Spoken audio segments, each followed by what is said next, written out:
গ্রামের এক ছোট্ট কাঁচা ঘরে থাকত রায়হান নামের এক গরিব ছেলে। তার বাবা দিনমজুর, মা মানুষের বাড়িতে কাজ করত। সংসারে অভাব ছিল, কিন্তু রায়হানের চোখে ছিল বড় স্বপ্ন। স্কুলে যাওয়ার পথে সে অন্য বাচ্চাদের নতুন ব্যাগ আর জুতো দেখত। তার নিজের ব্যাগটা ছিল সেলাই করা, জুতায় ছিদ্র। তবুও সে কখনো লজ্জা পেত না, কারণ সে জানত একদিন সে বড় মানুষ হবে। রাতে যখন বিদ্যুৎ থাকতো না, তখন কেরোসিনের বাতির আলোতে পড়ত সে। মা বলতো, বাবা একটু ঘুমা।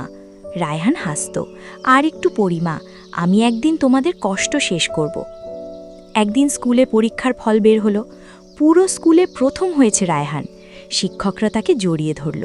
গ্রামের সবাই অবাক, গরিব ঘরের ছেলে কিন্তু স্বপ্নে ছিল ধনী। বছর কেটে গেল। সেই রায়হান একদিন বড় অফিসার হলো, নতুন বাড়ি বানালো, কিন্তু পুরনো কাঁচা ঘরটা ভাঙল না, কারণ ওটাই ছিল তার স্বপ্নের শুরু।